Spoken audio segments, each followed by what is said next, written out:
മുഖ്യമന്ത്രി പങ്കെടുക്കുന്നില്ല എന്ന് അറിയിച്ചതിനാൽ വിജിലൻസ് മുൻ ഡയറക്ടർ ജേക്കബ് തോമസിന്റെ പുസ്തക പ്രകാശന ചടങ്ങ് റദ്ദാക്കി. ജേക്കബ് തോമസിന്റെ പുസ്തകരചന ചട്ടവിരുദ്ധമാണ് എന്ന് കാട്ടി കെ.സി. ജോസഫ് സർക്കാരിന് കത്ത് നൽകിയിരുന്നു. ചില നിയമപ്രശ്നങ്ങൾ ഉള്ളതിനാലാണ് പ്രകാശന ചടങ്ങിൽ പങ്കെടുക്കാത്തത് എന്ന് മുഖ്യമന്ത്രി പിണറായി വിജയനും പ്രതികരിച്ചു. വൻ രാഷ്ട്രീയ വിവാദങ്ങൾക്ക് തിരികൊളുത്താൻ പോകുന്ന പരാമർശങ്ങളുള്ള പുസ്തകത്തിന്റെ പ്രകാശന ചടങ്ങിൽ നിന്ന് മുഖ്യമന്ത്രി അവസാന നിമിഷം പിന്മാറി. നിയമ സെക്രട്ടറിയുടെ ഉപദേശപ്രകാരമാണ് വിട്ടുനിൽക്കാൻ തീരുമാനിച്ചതെന്ന് മുഖ്യമന്ത്രി വിശദീകരിച്ചു. സർവീസിലിരിക്കെ ജേക്കബ് തോമസ് പുസ്തകമെഴുതിയത് ചട്ടലംഘനമാണെന്നായിരുന്നു കെ.സി. ജോസഫിന്റെ കത്ത്. ഇന്ന് കെ.സി. ജോസഫ് MLA അതുമായി ബന്ധപ്പെട്ട് ചില നിയമപ്രശ്നങ്ങൾ ചൂണ്ടിക്കാണിച്ച് ഒരു കത്ത് തരികയുണ്ടായി. നിയമപ്രശ്നങ്ങൾ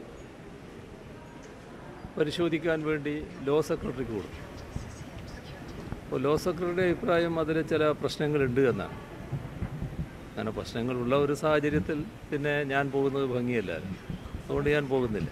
പുസ്തകരചനയ്ക്ക് ജേക്കബ് തോമസിന് അനുമതി ഉണ്ടായിരുന്നെങ്കിലും ഔദ്യോഗിക രഹസ്യ സ്വഭാവം മറികടന്നത് ചട്ടലംഘനമാണെന്ന് വിലയിരുത്തപ്പെട്ടു. പ്രകാശനം ഒഴിവായെങ്കിലും പുസ്തക വിൽപ്പനയുമായി പ്രസാധകർ മുന്നോട്ട് പോയേക്കും. KM മാണി ഉൾപ്പെട്ട ബാർക്കോഴ അന്വേഷണം അട്ടിമറിക്കപ്പെട്ടുവെന്നും കെ ബാബുവിനായി ഉന്നതർ സമ്മർദ്ദം ചെലുത്തിയെന്നും സ്രാവുകൾക്കൊപ്പം നീന്തുമ്പോൾ എന്ന പുസ്തകത്തിൽ വിവരിക്കുന്നു. ആഭ്യന്തരമന്ത്രിയായിരുന്ന രമേശ് ചെന്നിത്തല ബാർക്കോഴ അന്വേഷണത്തിൽ ഇടപെട്ടില്ലെന്ന് വിശദീകരിക്കുന്ന പുസ്തകത്തിൽ ഉമ്മൻചാണ്ടിയും മാണിയും കെ ബാബുവും കാരിക്കേച്ചറുകളായി നിറയുന്നു. ടി ബ്രാഞ്ച് അവസാനിപ്പിച്ച് ഇടതുമന്ത്രിക്കെതിരെ നടപടിയെടുത്തുവെന്നും കേസിന്റെ ഭാഗമായി ഇടതുപക്ഷത്തെ വ്യക്തി നിരന്തരം ബന്ധപ്പെടാൻ ശ്രമിച്ചുവെന്നും EP ജയരാജന്റെ പേരെടുത്ത് പറയാതെ പുസ്തകത്തിൽ പരാമർശമുണ്ട്. ഇത്തരമൊരു പരാമർശമുള്ള പുസ്തകം പിണറായി പ്രകാശിപ്പിച്ചാൽ അത് CPM-നുള്ളിലും വലിയ പ്രതിസന്ധിക്ക് ഇടയാക്കുമായിരുന്നു. VV Vinod, News 18, Thiruvananthapuram.